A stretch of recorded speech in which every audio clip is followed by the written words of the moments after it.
téléspectateur yu ITV di leen dalal jàmm seen émission kennu askan wi yéen ñi seetaan si canal plus 398 ndax fan yi dañ am ay jafe-jafe ci wàllum xarale bi si canal 217 waaye suñu technicien yi ñu ngi si bu baax a baax moo tax jamono ji yéen ñi seetaan si canal 217 bu TNT canal 15 bu TNT naka noonu canal 398 bu canal plus loolu yëpp ñu ngi si jéggalu bu baax a baax di leen dalal jàmm seen émission kennu askan wi ñu am mbégte dalal Mouhamadou Tidiane Diop nekk juriste financier diplômé en finance et gestion publique naka noonu nga nekk consultant associé si cabinet C3E monsieur Diop maa lay dalal jàmm ci plateau kennu askan wi fii si ITV. jërëjëf Seydi Hadji Malick. ñu ngi kontaan ci invitation bi. bi ñuy invité ci bi ñuy ñëwee fii di fi traiter un problème d'actualité. Ouais. Qui a surgi à la suite des événements yi amoon. Mais nekk na un programme benn kii boo xam ni c'est permanent. mi ngi fi woon daal. Mais quand même avec les événements. Ça fait l'actualité. Mais quand même le chemin des jeunes est lancinant et c'est un problème mondial. Mais quand même ni mu nekkee problème mondial. Parce que foo dem maa nga fa. Et puis les jeunes toujours sont en première ligne. tekkiwul ni amuñu ci saafara. waaw alors moo tax loolu moo tax sax monsieur Diop ñu invité la fi fa seeni waxtaanee lépp lu jëm ci wàllum emploi des jeunes prétexte bi mooy conseil présidentiel bi nga xamante ni alxames ñaar fukki fan ak ñaar si weeru avril njiitu réew mi moom moo ko fas yéene présider yëpp ngir indi ay saafara si xëyu ndaw yi ndax xëyu ndaw yi comme ni nga ko waxee nekk na actualité ndax coow li bëri na trop ndax ndaw yu bëri ñu ngi fi amuñu liggéey am na suñu nga xamante ni jàng nañ am seen ay lijaasa amuñu xëy te am na ay programme ak ay projets yi nga xamante ni état wu Sénégal teg na ko fi loolu yëpp est-ce que du ay échec mu nekk ay laaj yi nga xamante ni samp nañ ko ñu fas yéene ko faram-fàcce alors gis nga njiitu réew mi décision yu mu wax fan yi yëpp am na sax décision boo nga xamante ni mois de mai bii nga xamante ni moom nañ jëm muy première décision bi loolu ñu ngi koy xaaral ni alors laataa ñuy xuus bu baax si pàcc yu bëri si waxtaan bi lan ngay xaar exactement si décision bi nga xamante ni njiitu réew mi fas yéene ko def mois de mai. bala ma dugg ci décision bi président de la République. jël pour mois de mai. dama bëgg a wax ni problème bi. man na commencé les politiques d'ajustement structurel bi am dans les années 80. Oui. Les politiques d'ajustement structurel amee dans les années 80 dañ déflater fonction publique. monde rural programme yi doon nekk sociétés yi doon intervenir dans le monde rural ñaari Sodeva ak yeneen sociétés yi doon intervenir ñu arrêté. Oui. Diplômés chômeurs bon diplômés yi fi nekkoon ñu ni état bi mënul jël quoi. wala li muy jël du bari.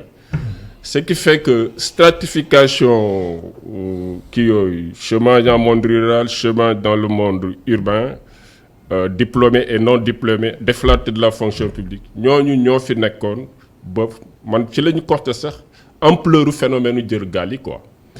ci jamono jooju. waaye ci jamono jooju. oui mais loolu aussi dafa am beneen phénomène bu mu combiner muy croissance démographique. waaw on a une croissance démographique exponentielle. oui buy yokku. waaw boo xam ni waa nit ñi yokkee jeunes yi ni ñuy yokkee. croissance boobu ni mu yokkee suñu croissance économique yokkeewul noonu. niveau emploi yi yokkeewul noonu ce qui fait que li ñu war a def ñi ñuy former aussi. formation bi aussi il faut parce que problème mu chômage il faut partir de la formation. De la formation d'abord. Voilà formation bi dañ ko war a xoolaat. On a toujours formé dans les sciences économiques droit sociologie philosophie. gestion yooyu waaw voilà mais banque finance or que boo jëlee sax dans le tertiaire on n'a pas beaucoup de structure encore économie bi demagul ba nga xam ni même tertiaire bi dina am doole pour jël leen. mais formation bi léegi dañ ko war a orienter sur le plan technique depuis 6 ans maa ngi ciy bind. depuis 6 ans juróom-benn at maa ngi bind ni j'ai interpellé le président de la République Macky Sall bien sûr que bi mu signé ma ne il faut créer des centres de formation. Centre de formation yi dégg naa. Centre de formation professionnelle. Centre de formation on a créé des écoles professionnelles mais il faut faire des centres de formation professionnelle en ébénisterie maçonnerie. Menuiserie métallique électronique et tout ça ñu former booy centre yooyu amoon na mais dañ ko tëj ci politique d'ajustement structurel yi tu vois sax amoon na. kon centre yooyu yëpp dafa war a ñëwaat. centre yooyu dafa ñëwaat parce que gis naa ñuy président mi ngi installé benn fële yëmbal. mais c'est bien. Parce que jeunes yi boo leen formé ñu am métier bu ñu génnee bu ñu amee financement créer seen métier seen kii di commencer créer seen atelier di liggéey di produire et puis suñu leen formé maçonnerie formé leen électricité formé leen gis nañ fi ay Koweït les pays du Golfe là jël fi main d'œuvre donc il y a toujours des possibilités suñ formé si on a une très bonne formation. li président de la République wax te man maa ngi ci bind depuis 6 ans école de formation yooyu ñu delloosi ko. soo amul liggéey fii yenn saa yi nga am main d'œuvre dans les pays du Golfe ñu dem donc donc il faut toujours revoir la formation ñu génn nag ci formation classique bu université bi quoi. parce que bon dañ si war a génn. non dañ ko war a wàññi bu baax. faculté de lettres wàññi kii. kon jamono ji lu si mel ni ay faculté des lettres et sciences humaines faculté des sciences juridiques et politiques. FASEG faculté des sciences économiques et de gestion yooyu dañ ko war a wàññi. waxuma ni ñu bàyyi ko mais quand même ñu orienter jeunes yi vers les techniques. formation technique par exemple faculté des sciences l'informatique le numérique tout ça. ñu orienté jeunes yi là-bas. ay mathématiques. sciences appliquées mathématiques. que ñu bàyyi que ñu wàññi formation là parce que c'est bien.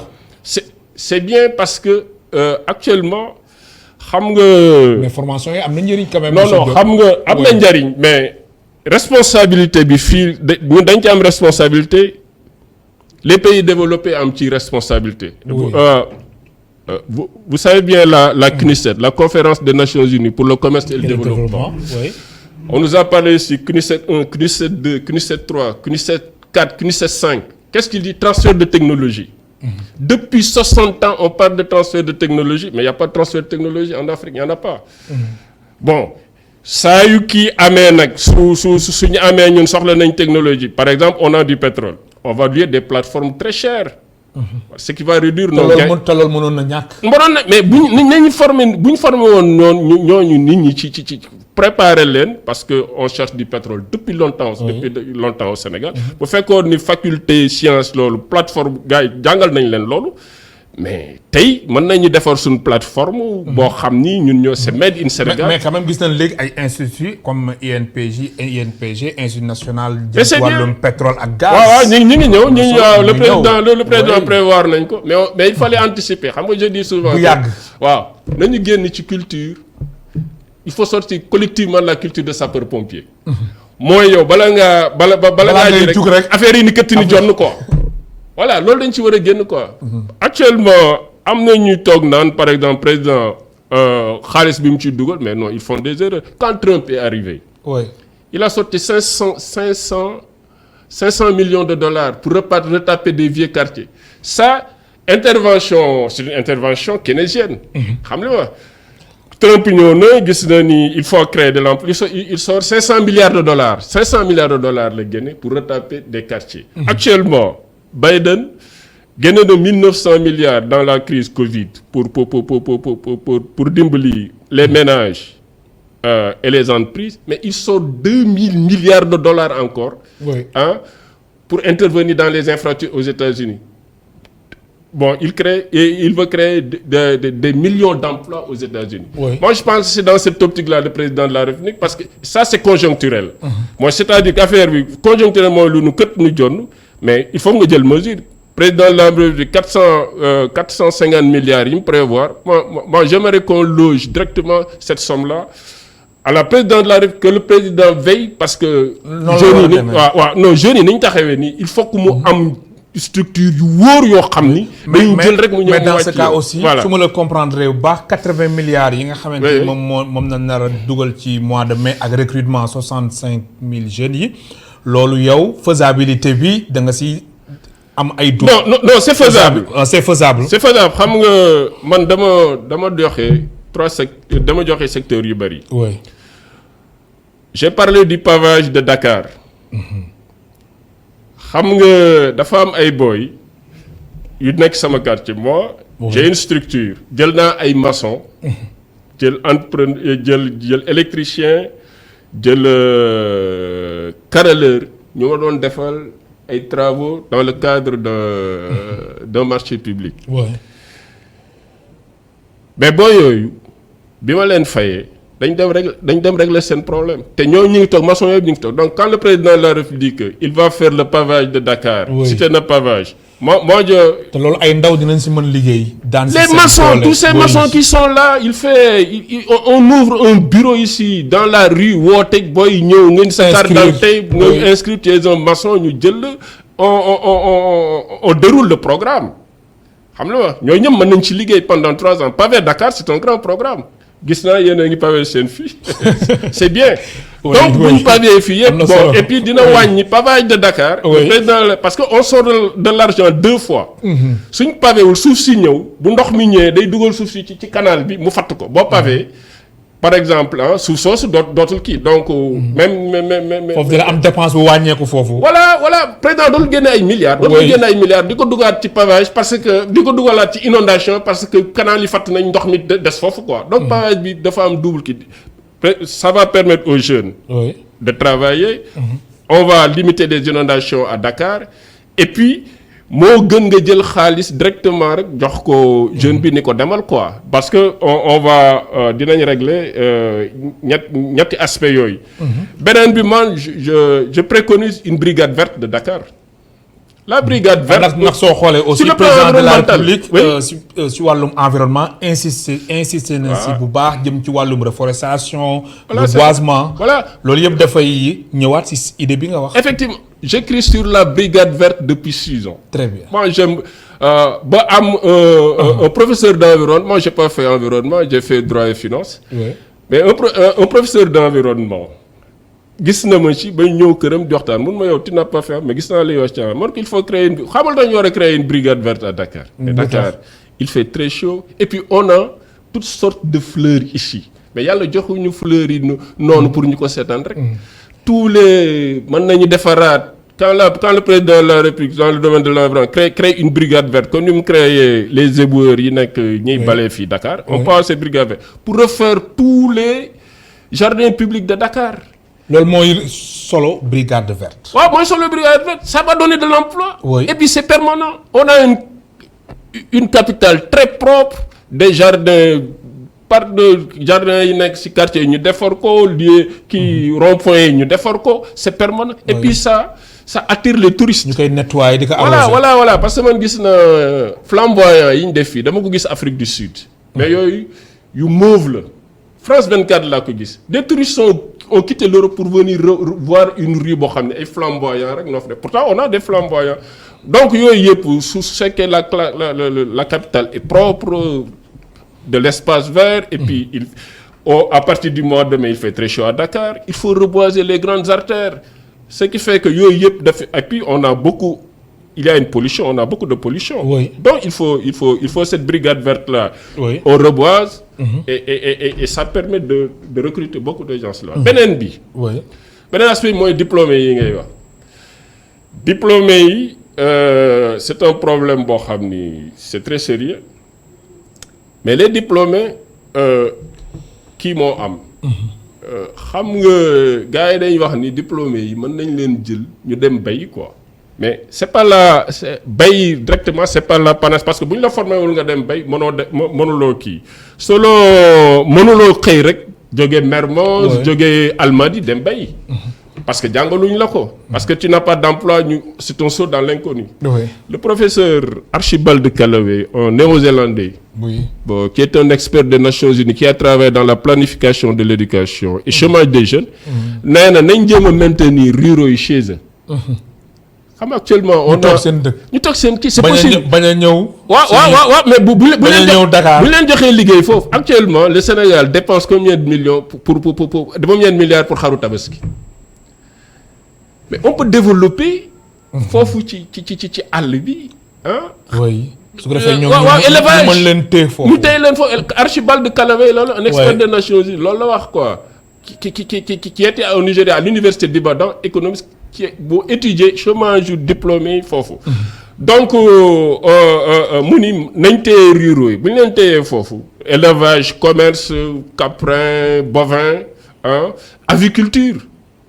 Voilà. On peut même l'aviculture yooyu yëpp c'est des sources d'emploi ba pare fonction publique doog a ñëw parce que fonction publique Senghor disait Senghor bi mu quitté pouvoir il disait ma principale erreur c'était la fonctionnalisation de l'économie la fonctionnalisation de l'économie quoi voilà donc on peut prendre ni ñu soxla fonction publique mais qu'on essaie aussi de orienter nit ñi dans la forme kii seen entrepreneuriat aussi parce que yooyu yëpp mooy levier pour ñu mën a dem. am na solo ma fàttali suñu mbokk téléspectateurs yi ñu ngi dalal Mouhamadou Tidiane Diop juriste financier diplômé en finance et gestion publique naka noonu mu nekk consultant ci cabinet associé pour C3E ñuy waxtaanee lépp lu jëm ci wàllum xëy ndaw yi ak tamit lan la ñuy xaar ci conseil présidentiel bi ñuy réew mi di amal alxames 20 fan ak 2 ci weeru avril bi di ñëw incha allah.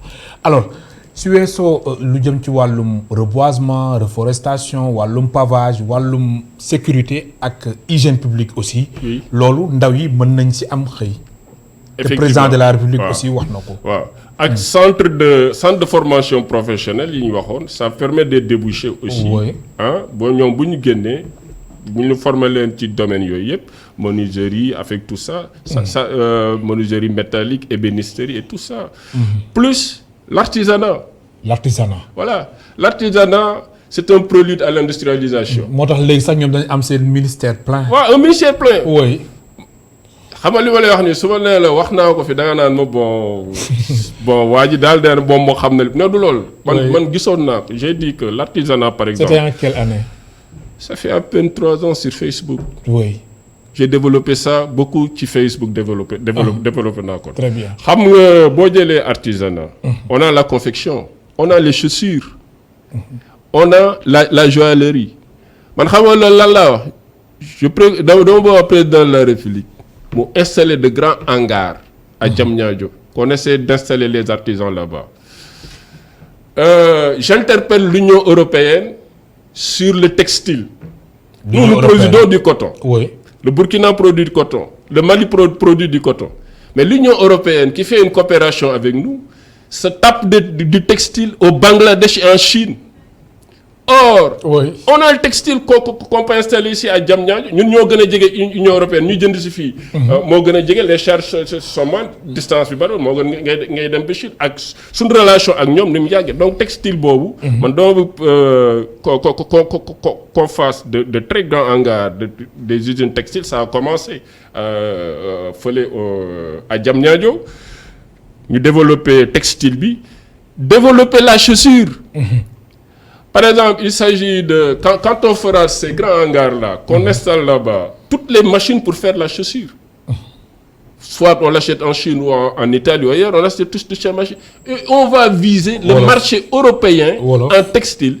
Nous devons viser le marché européen en textile. Du textile avec chaussures, et sacs. Pourquoi nous ne pas l'Europe nous vend des voitures, nous vendons toutes sortes d'équipements. Te am nañ expertise bi. Mais on a tout, on peut vendre.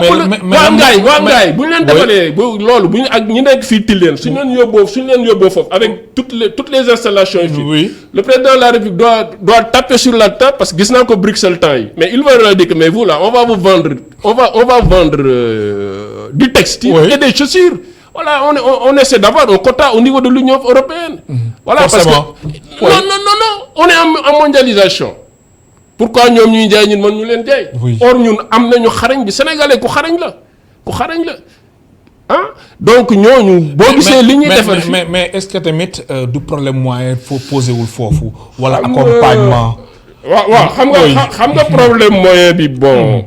Quand le président de la République dit que il fait 450 milliards. Oui. Moi je dis que c'est bien. Sur 3 ans. Ouais, sur 3 ans. At bu nekk 150 milliards. Ouais, mais xam nga dafay doog a démarrer.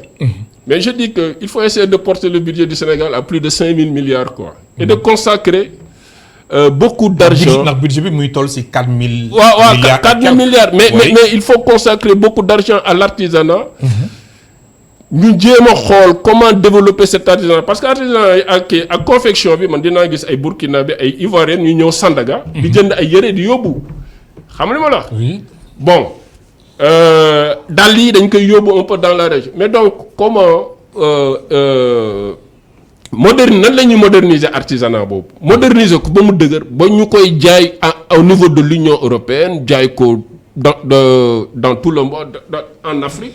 Dans le cadre de la CEDEAO ñu jéem a importer foofu parce que loolu la il faut qu'on essaie suñ moderniser artisanat bi ba mu dëgër joaillerie gis nga suñ tëggi bijoux yi rafet yi ñu jaay on peut vendre ça en Europe on ouvre des comptoirs en Europe et puis ci joaillerie bi aussi maa ngi interpellé le président là toujours pour développer l'emploi joaillerie que Sandaga ñu def ko un comptoir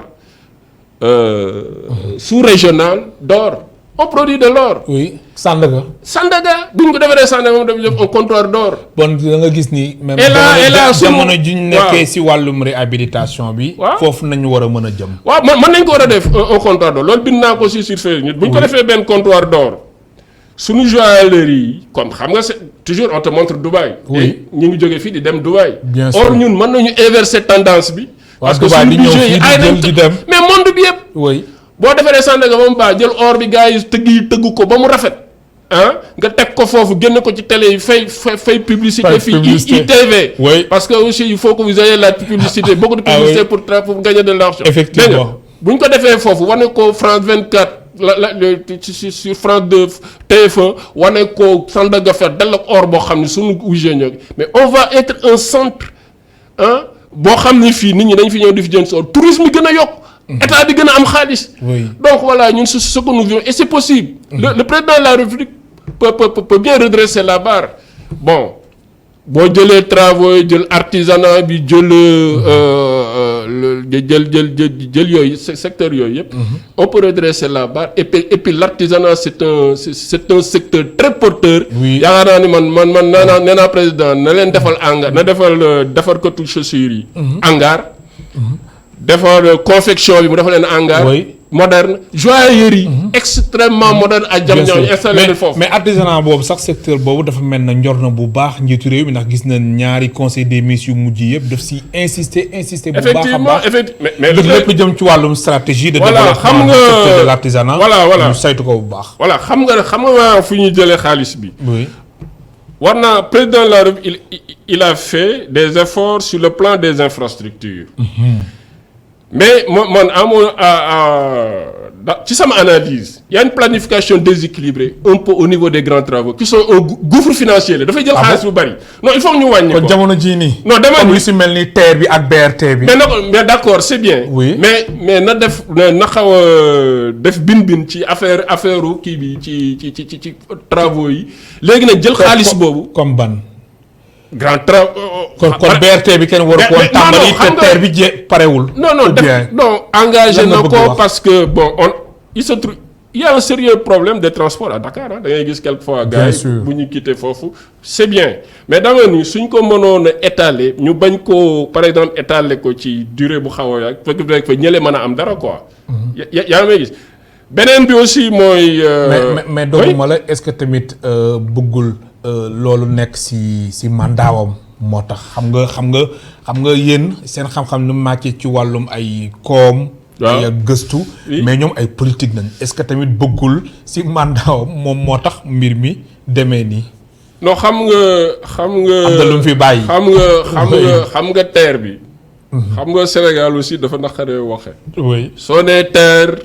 ñu ni non il s'est opposé au projet du président de la République.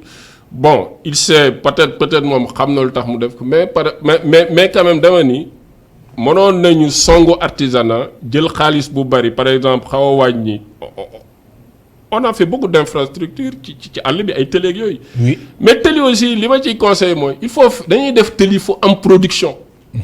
voilà parce que boo ñëwee fekk benn àll bu nu yàmb la amul benn production nga def fa télé bu rafet te kenn du am production man dama leen di wax ni ñuy jël tëli di ko def production par exemple en Casamance il y a la production. à la vallée du fleuve il y a la production ñu centré infrastructure yi foofu ba pare nag xaalis bi ñu naroon tas feneen parce que benn kii nee na benn dignitaire nee na kenn defal lu ma tël ñu jël xaalis boobu par exemple dugal ko ci artisanat bi. jënd ay machines confection et kii sur 5 ans tu vas voir ce que ça va produire en matière de revenus ici au niveau des Sénégalais. Et la fiscalité, l'État va taper, ils vont payer. Bien sûr. Et donc tout ça, c'est alors, la plus sans que ginnaaw infrastructure. ban deuxième point nga bëggoon aborder. ndax sànq ñu ngi woon ci wàllum infrastructure yi. après dama la mujj dog relancer la benn question mais am na benn deuxième point bu nga xamante ni nekkoon na ci sa bopp nga bëggoon ko aborder wala wàllum fiscalité la. non c'est pas la fiscalité. xam nga aussi beneen bi mooy les marchés publics. les marchés publics li ma la wax xam nga waxoon na mais marché public il faut que ma revenir. commande publique beeg. waaw commande publique bi il faut que xam nga boo demee Tilène. am na ñu installé foofu di def informatique.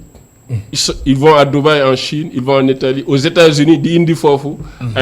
ay composants informatiques ay machines et tout ça.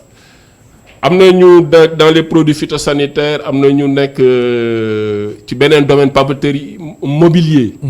ak yeneen domaine mais ñooñu aussi pour nga résoudre problème emploi aussi parce que nit mënuñu def benn investissement de 50 millions di toog di xaar di jaay ñaari gàttu il faut que président de la République sur les 1500 milliards de marché public mu gestu ñooñu aussi quoi bàyyi leen ci moi je dis que plus de 500 milliards ñu def ko ay commandes parce que loolu man dama lire Mamadou Lamine Loum. Oui. L'ancien ministre, premier ministre, et qui était ministre des Finances, je pense. Exactement. Oui. Loum, nee na moom moo créé woon commande yu ndaw yooyu. pour ñooñ di mën a am dara et c'est normal dans le budget. Par exemple yow mënuloo indi conteneur qui fait 1000 milliards d'entrée fiscale. entrée fii douane ah ba pare. marché public yi ñëw mënoo ci am dara mënoo ci jaay dara non ay commandes yu naw noonu moo ko installé 3 millions 5 millions ba 10 millions ba 14 millions bu ko defee loolu bu ko defee ñooñu dinañ am dara mën a yor seen fa parce que kii bi nga on ne peut pas économie mënoo ko relancer tant que relancer woo la consommation. waaw la consommation waaw. kon idée lum boobu dafa am solo. non dafa am solo et ça marche aussi moom tamit marqué na fi empreinte am ndax gisoon nañ fi aussi plan Sakho Loum. Oui. Le plan Sakho Loum c'était au moment de l'ajustement structurel. Bien sûr. Man ajustement structurel bon mënuma ci d'accord trop. Parce que non xam nga. Ajustement structurel selon les économistes. Oui. C'est des politiques d'austérité. mooy quand boo wàññee état bi li mu war a contribuer nee nañu les politiques d'austérité ajustement structurel wàññi les dépenses publiques. nee na c'est pas des politiques de développement. Voilà et ça c'est des économistes américains qui disent que c'est pas des politiques je dis que c'est pas des politiques de développement. Oui. Parce que ça crée du chômage. boo tëjee entreprise yu bëri day créer du chômage. Par exemple imagine Auchan xam nga mi ngi jël Sénégal yu bëri. bi événement yi amee bi Auchan tëj am na ñu bëri toog liggéeyuñu. ñu tëj kii. Donc yooyu sax c'est des structures privées. Mais les politiques d'ajustement structurel c'est pas des politiques l'État doit favoriser toutes ces la politique des travaux mais de manière équilibrée. Munoo jël ay milliards nga def ko bàyyi yeneen secteurs yi. De manière équilibrée. On peut agir sur le déficit budgétaire pour financer le développement. Voilà. Alors léegi projet ak programme yi lu ci mel ni DER. ANPEJ FONGIP yooyu yëpp.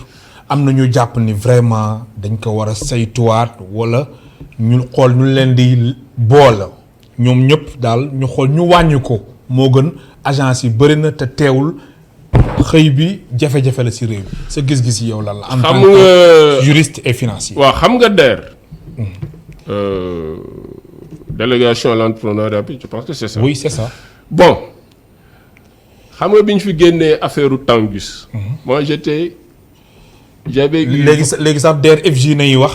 aussi femmes yi si nañ bokk ak jeunes yi. waaw xam nga affaire Tangus yi bi ñu ko fi génnee. benn idée la bu ñu travestir indi Tangus. parce que début projet bi xam nga lan la leen waa ji waxoon dafa ni leen dem leen ngeen consolider jeunes yi créer emploi ba pare je te donne benn exemple. oui waaw ñi créé jeunes yi créé seen emploi ba pare mais dem leen ngeen consolider ñooñu avant ngeen di jox xaalis ñeneen. xam nga boo jëlee café Touba.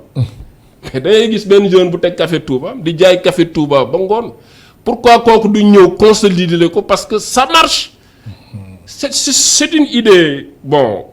On met du jar c'est créé ici au Sénégal bien que le café bi extérieur jóge mais idée bi mi ngi fii donc yaa ngi gis mi ngi dox mais donc jeune boobu na nga ko fekk nga ni ko mais yow lan nga soxla waa DER ñi jeunes yi créé emploi man ñooñu laa bëgg ñu départ ci ñooñu ba pare yow mi defee café de Touba lan nga soxla fi mu toll nii de financement ay cases wala ñu defaraat sa place bi on te donne 1 million ou 1,5 million nga jënd say bagage liggéey parce que ça marche déjà yaa ko créé gëm nga ko ba créé ko kiy jaay jus créé ko nga def ko noonu ki dem créé benn qui aime aussi transfert d'argent. Oui. nga fekk ko fa aussi dimbali ko doon avant ngay topp ñi nga xam ne dañuy indi ay projet aussi nga topp ñoo ñëpp quoi parce que emploi bi tam noonu nga ko mën a régler quoi. mais léegi voilà. ay DER ak ay ANPEJ FONGIP dañu leen war a boole wala. bon sa gis-gis lan la si côté boobu. bon boole bi. structure yu bëri yi. bon soo ko boolee.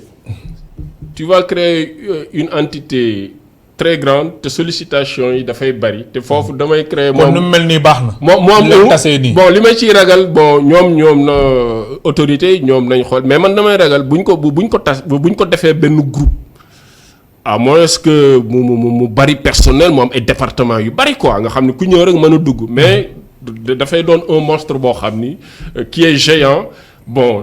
Il y aura une centralisation demande yi bari foofu affaire yi du gaaw a dox or que rapide la ñu wax donc ñoom ñooy xool bu ñu ko defee benn entité bu nga ñu def ko ay département comme ni ñu créé ay pôle def ko ay pôle yoo xam ni jeune bu nekk rek mën nga ñëw ci bureau bi teg kii benn guichet boo xam mën nga ñëw rek ñu traité ce qui rapidement man je suis pas contre ñu def ko benn entité mais quand même la célérité dans les dossiers. parce que loolu mooy problème dëkk bi da ngay teg dossier di ci top dossier ba xaar yi du gis. ay lenteur administrative voilà li jëm ci wàllum procédure. voilà procédure il faut affaire yi gaaw sa affaire yi gaawee rek. ça mën na doon lu très baax bien quoi voilà. alors conseil présidentiel. oui bu le 22 avril incha allah. lan nga si xaar exactement. bon conseil présidentiel bi sur l'emploi. oui. xam nga man dama ni comme que dañuy toog on est un pays qui on parle d'émergence dans ce pays-là man dama xalaatoon un centre national stratégique de prospective. waaw on dit Sénégal 2035 mais ça c'est de la prospective c'est-à-dire que benn bu ñu Sénégal fan la war a dem en 2035. Centre national stratégique de prospective dama nañ ci def tous les professeurs qui ont publié en économie droit médecine. philosophie sociologie mu doon ñoo xam ne ñu publier ñu def centre national stratégique de prospective ñu def ci prospective Sénégal en 2050 ces professeurs d'économie là qui ont publié. Oui. ces philosophes ces sociologues ces juristes ces ingénieurs statisticiens qui ont publié ces démographes. bu ñu leen boolee ñu liggéey ensemble def benn document jox ko président de la République Sénégal en 2050 nii lañ bëgg mu mel. je pense que loolu dina am njëriñ léegi président la conseil présidentiel bi aussi mooy président de la République mesure yi mu mu annoncé. bon yooyu lay consolider. bien sûr. bon yi mu annoncé pour les 450 milliards man su ma sañoon mu yokk ko parce que aussi. doyul. non on est confronté à une explosion démographique c'est-à-dire que emploi c'est tellement délicat. Oui. À chaque fois que tu crées 2 emplois. il y a 5 yu taxaw di xaar non yu ñëwul. voilà par exemple su réglé ñi am 25 ans ñi am 25 ñi am 20 ans ñi am 20 ans dans 5 ans ñi am 25 ans quoi. donc loolu foofu lay prospective bi nag di amee njariñ. kon recrutement ñu ngi nar a jël si 65000 jeunes yi ak 80 milliards yu ñu si def mois de mai. teewul loolu su weesoo dina am ñeneen ñu bëree bëri di xaar. yuy ñëw. non on est 16 millions. oui. et on a au taux de fécondité une croissance démographique exponentielle. exact.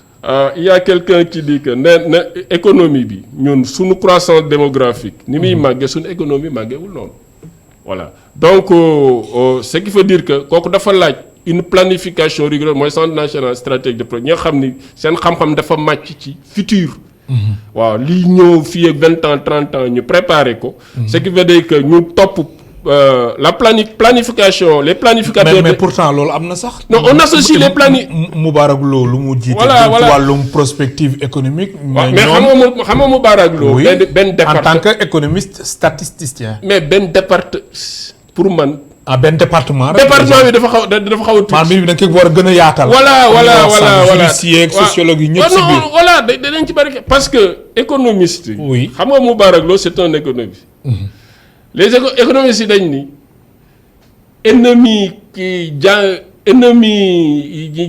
ñi jàng koom-koom seen ennemi mooy ñi jàng koom-koom c'est-à-dire que yow loolu mesure boo jël ci économie rek beneen économiste day génn attaqué ko ni ko baax donc dafa concertation large. Oui. Par exemple le président de la République war a tabax ay hôpitaux d'ici Sénégal 2050 ñaata hôpitaux la ñu war a am.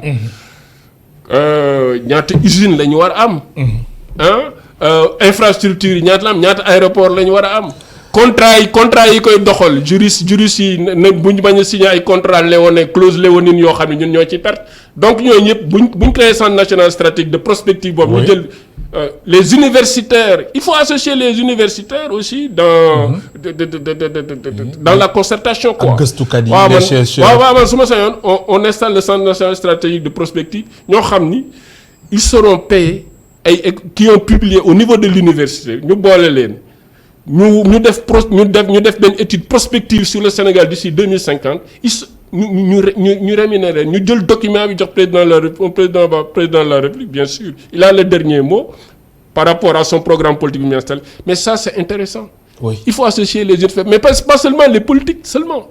Parce que ñoom ils ont de l'expertise. Exact. Voilà quand tu prends ay Mounirou Ndiaye ay ñeneen ñoom Khadim Bamba Diagne et d'autres. Oui. Ils font le tour du monde et de l'Afrique avec leur expertise. Astou Diagne. Voilà Souleymane Astou Diagne man jàngal na ma fii. Oui. Mounirou jàngal na. bon ñooñu ñëpp dañ leen war a. Khadim Bamba Diagne. voilà macha allah. voilà dañ leen war a def dans un grand centre national stratégique de prospective. ñu réfléchir sur le Sénégal d'ici 2050. mu doon benn document boo xam dañ ko prospective dafa am njëriñ. xam nga tax mu am njëriñ. oui.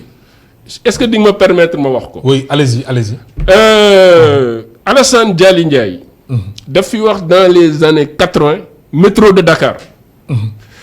Il y a un journal c'était le journal de Populaire qui a dit que Alassane creuse mais creuse trop. Est-ce qu'actuellement Sénégal soxlawul métro gis nga embouteillage yooyu yi nga am monsieur Malick Cissé. oui. waaw donc loolu prospective moo koy def. parce que Alassane Dialy Ndiaye c'est un ingénieur en télécom. bon gisoon na ni Dakar dans quelques années. oui. démo kii bi circulation bi dina àgg foo xam ni métro dina ko yàq xam nga bu ñu amoon métro fi mu toll ce serait moi di nga géej waaye rapidement ñëw donc prospective yooyu yëpp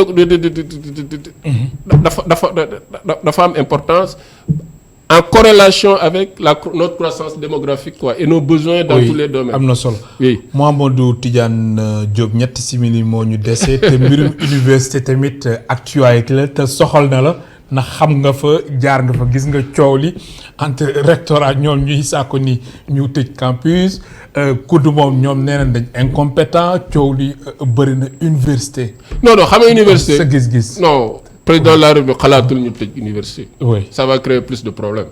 du ko tëj sax mais président de la République dafa pour man.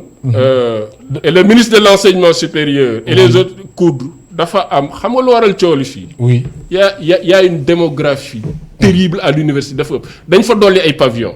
Il y avait le pavillon. Moi, j'étais avec Macky Sall au pavillon A. Mais on était 2 dans les chambres, au maximum 3. nga clandoté kenn. mais maintenant dañ fa tabax ay pavillons. léegi xam nga lu waral coow li. dafa bari ay nit. ñi maanaam université attanul. non dañ ko war a décentraliser. pavillon yooyu man pour man waruñu ko yokk actuellement parce que soo yoo yokkee population promiscuité bi rek xam nga su ngeen tëddee kii nii bon lu nekk jafe booy sangu da ngay rang booy lekk da ngay rang mbedd mi néeg bi dafa bari ñaan dafa tàng yooyu yëpp day doon ay frustration moo xam ne étudiant bi lu au moindre truc rek moom mu explosé. man dama ni nit ñu bari ñi moo waral coow li foofu. quoi nit ñu bëri waaw donc. mais quand même violence bi fa am ak tamit amicale yi fa nekk loolu war nañ ko. xam nga quand même. waaw xam nga amicale yi. xam nga mënoo nit ñi ñëw. bon droit d'association c'est la constitution qui nous permet ça kay moom moo ñu ko autorisé. oui.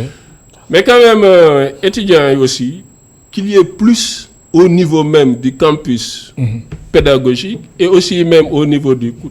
que mu am ñu leen di toog encadré waxtaan leen ni leen ba kii yi nekk en association taxul ngeen nekk ay ennemi di xeex pour lan. oui. mais ñoom. li jàng moo leen fi indi.